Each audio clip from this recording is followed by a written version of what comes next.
ma hakkan pihta või? Tahad ka midagi lisada või niisama pollid autod seal väljas?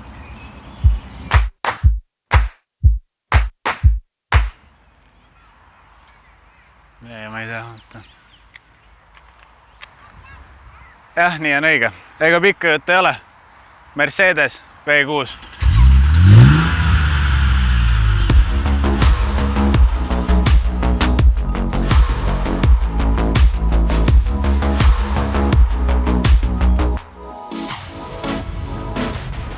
Järjekordne Mersu, Motoburgi 3. Tegemist siis kupee Mersuga CLK aastakäik umbes 2000 ringis. Tagavedu, mootoriks V6, bensiinikas. Oota, V6.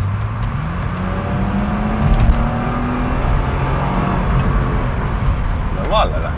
Tegemist siis Mercedese M112 V6 mootoriga. See on siis esimene Mercedese V6 mootor, kilovatte 160. Mootori tüüpe on väga palju erinevaid, on reasmootorid, on V-mootorid, on boksermootorid. Sellel autol on V6 mootor. Nagu ütleb number 6, siis see tähendab, et sellel on 6 silindrit. V, nagu ütleb ka mootori ees olev täht, tähendab, et see on V-kujuliselt tahetatud. 3 silindrit ühel pool, 3 silindrit teisel pool. Ja nurgad on ka väga erinevad. On 10–15 kraadine nurk, 60 kraadine nurk, 90 kraadine nurk ja on ka 120 kraadiseid nurkasid. Nii ta on. Ma ei ole kunagi V6-ga sõitnud, ma ei üldse mingi V-mootoritega sõitnud, see on mu esimene V6. No võt. Siuke omapärane nõks, et silindreid on küll 6. Tavaliselt on iga silindri kohta siis süüteküünal, kust siis süüdatakse kütus. Sellel masinal on iga silindri kohta 2 süüteküünalt. Topeltküünlad, topeltjamamist, sest et nagu me teame, siis vanadel Mersudel ei kipu need tuled väga kergesti või küünlad väga kergesti välja tulemas. Ja kusjuures selle auto V6 mootor, nagu ma ütlesin, on esimene V6 mootor, mille Mercedes ehitas. See on vabalt hingav. Seesama V6 mootor on ka C32 AMG mudelil, mis siis tuli mõni aasta hiljem välja. See on siuke oma ja tegija pild C32. Sellel oli ka siis 3,2 liitrine V6 mootor, aga see arendas 260 kilovatti hoopis. A see? 160. Varustuse poole pealt nagu CLK. Sisuliselt ta nagu on E-klass, ta jagab E-klassiga, nagu V210 kerel E-klassiga olevaid keredetaile natukene. Eest on need punnsilmad, klassikaline. Niuke kapott on natukene küll ilmselt lühem ja võib-olla ka laiem natukene. Sihik on. Sellel on sihik ees ja arvestades, et me tulime just Lasnamäelt, siis me oleme õnnelikud, et see sihik seal alles veel on. Täpselt. Väljast võiks justkui vaadata, et tegemist on vana E-klassiga, aga tegelikult see auto on ehitatud nii-öelda odavama auto peale, mis on siis C-klass hoopis. Et kõik see nagu platvorm on tegelikult C-klassilt üldse.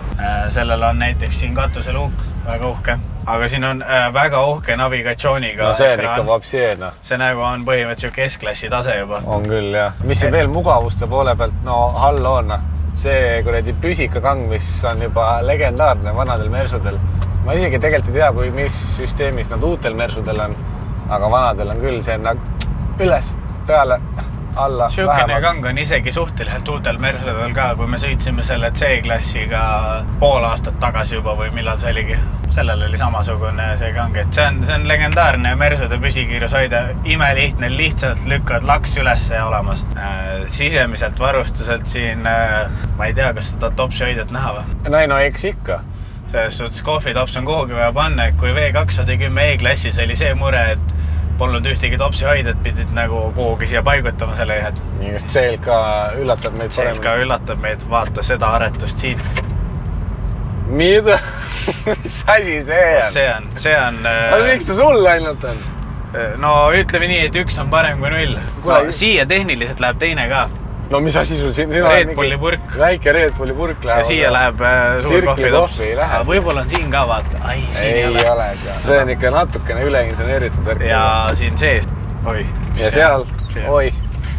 See on, ütleme otse välja, see on siuke Natšalniku pill. See on Natšalniku pill ja sikku vajutad. Oba! Nokia. Antenniga Nokia. Absoluutselt. võtab pildi ette, kuuled või? See välja ka siit käib või? Ai, mida? Jaa, loogule. Ei, rahad on tulek. See on ikka vapse nagla teemana. Kuidas see kinni käib? See mudel on full, see on businessmani auto, sellepärast et ükskord, kui sa nagu äriga alustad, vaata, telo välja lükkad, ega sa enam seda tagasi ei pane. Ahaa, leidsin.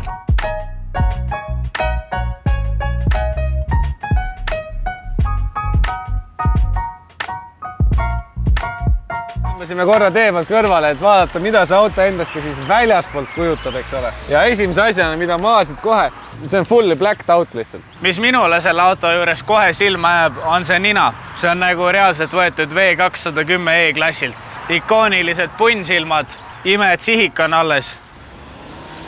Mis teema sellega on? Miks siin üks kojamees on? Seda ma ütleksin, et see on Mercedese kaaluvõidu pakett, et seal on siis üks kojamees, see on tegelikult, ma ei tea isegi miks. See siis käib niimoodi? Ta käib seal, peseb edasi-tagasi akent, aga selles suhtes profit, vaata, vähem kaalu ja kulub vähem raha kojameeste peale. Üks viga tal on, et tagumine kolmandik klaasi käi lahti. Ehk siis sa ei saa siia tekitada seda fulli auku sisse, vaata. Sellist on üks vähestest mudelitest, mis ei suuda seda. Täpselt, selleks peab olema kas uuem CLK või CL või vana mingisugune veel mingi kupee. Lorinseri must velgan ja punased pidurisupordid ja omanik tahti, et ma rõhutaks ka seda, et siin on ka tema elu esimesed tutikad rehvid all.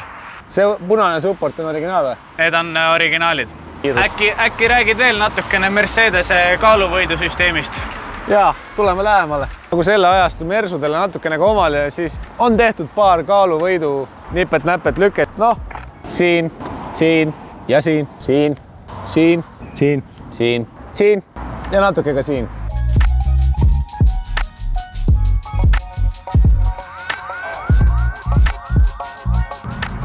Olen ka siis pulti jõudnud V6 istmiku all. Mina olen sõitnud selle käigukastiga, aga mitte mootoriga. Raks, vaata kuradi auto materjalid ja mis sa arvad, noh? No, ütleme kõigepealt seda, et siin on nagu kokku klapitavad küljepeeglid. Kindel või? Vähe ei või? Nihu ei assi. See oli minu jaoks üllatusmoment, sellepärast, et E-klassil neid mul ei olnud. 4 korda L-akneid pole. 2. Sest et akned on 2 sisuliselt. Pole kupeega harjunud sõitma, vaata. Parkimisandurid, mis vist ei tööta. Aga on. No see kontroll, mis on siin kuradi istmete peal, need on õhkistmed.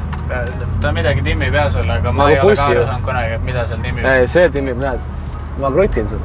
Oi, nimme tugi selja taga. Mida asja on jumala mõnus. Mis see on? Veel kuskilt natuke üleval poolt surub selga. See peaks siit reite juurest tõmbama. Tuleb. Tuli rahulikult. Et start-stop süsteemi autol ei ole, aga see on V6, sa ei tahagi start-stopi vaata. Ma lähen tagasi. Aga... ma tunnen nagu bussi. Vaata, ma ei tea, kui palju sa sellest vahet teed.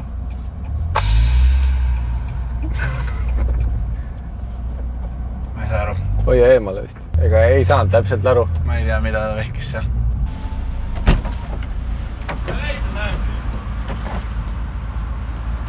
Vajutasid nuppu vähe või? Seda ei vajutanud. Ma ei tea, vaata, kui palju sa oled siukseid asju tähele. Kui sa võtad nüüd mingi 2000 või 2001 aasta, ma ei tea, Passati või mingi Golfi või mingisuguse muu siukse tavalise keskklassi auto, siis ma ei ütleks, et see väga siuke mõnus ja luksuslik seest on, aga Mersud on nagu alati minu meelest ikkagi siuke, et no paratamatult on. Siin on, ma ei oska öelda, mis puit see on, eks ole, aga mingi puidu imitatsioon siin on. Siin me ei näe seda plastikut nii väga ja ise kui siin on, siis see on pehme plastik või nagu mingi pehmendatud plastik. Täpselt. No nahktuba, eks see annab nagu palju juurde, aga nagu ega, kalts võib ka ilus olla vahest, vaata. Ma väärtustan sellist asja, kui nagu sa ostad auto ja sul on standardis on käetugi, nagu sa ei pea lisavarustusena seda juurde ostma, aga vaatame seda sõidudünaamikat ka korraks ja... Ei, no minek on hea, Proovime tõmmeta ta siit aega. 2, 3, 4, 5, 6, 7, 8. aus. Ütleme nii, et tehasandmetel 7,6 või 7,4. No see ei olnud praegu 7,4. 8 äkki. Okei, ma mõtlesin kütusekulust. Kütusekulust rääkides kusjuures, see on hea asi, mida mainida. Kütusekulu meil siin siuke raske jalaga linnas 14. See on suhteliselt sarnane juba nagu sinu varalahkund saab. Õige. Ei kruiisis küll, aga paratamatult on tal nagu, et ta on siuke rohkem siuke paraadnapill. Väga hästi saab see keskkond. Kuulsite seda bussi häält, ma võin sama häält teha.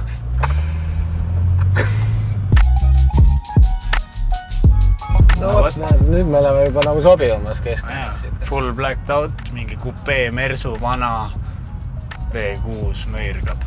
Ümber 9-kordsed, 4-kordsed. Siin võtad siukse mõnus osad ja lükkad mingi gangsta muusika peale, vaata. Koit Toome prill pähe, vaata. Võib-olla üks asi, mis sellel mudelil siin natukene jääb mind närima, on see, et kliimaseade on siin manuaalne, pead seda sooja külmakraani ise timmima. Paremas varustuses mudelis. Kas see on vahetsooniline või? Sisuliselt on, aga on ju? On ainult, kas on sinine või punane, et nagu... No jaa, aga ma saan timmida, et mul ei oleks küll. Tõsi. Praegu on 2 peale kont, ma lükkan 5 peale. Mingi väike nõks on enne või siis tuleb. Aga Mersul omaselt, isegi kui 5 peale on, siis on väga vaikne siuke mõnus, et ei ole mingi siuke, et tõmbab mingi turbiini käima kuskil, vaata. Päris nagu minis lennukis ei ole. Jah, täpselt. Kui tahate teada, mis minist me räägime, siis minge vaadake seda Citybi videot. Aga mis siin ikka? Me kruiisime paraadnute vahel edasi ja tee mingi pange. Meil on nüüd muidu, kus juures Facebooki leht ka olemas. Saate teada sealt, millal uued videod tulevad. Samuti läheb sinna ka mõne huvitavaid autouudiseid ja asju, teavitusi läheb sinna ülesse. Saate sealt vaadata ning lisaks võite panna siia samma YouTube'i. Siin all kuskil subscribe, telli, raha maksma ei pea. Kui vajutate seda, siis te saate juba tegelikult varem näha videoid kui teised. Ehk siis, kui te tahate varem näha, mis saade millal jõuab, vajuta subscribe nuppu ja saate teada. Kokkuvõttelt võib öelda, et Mersu ja V6 toimetab väga hästi, näeb väga hea välja ja sisu on, no see on ikka tipptasemel siin selle auto kohta. Ja praegu, mis on siis 19 aastat hiljem, ei ole mingi muret pole selle autoga ringi veereda siin. Ja sa ei näe mingi tropp välja, kus sa sõidad sellega.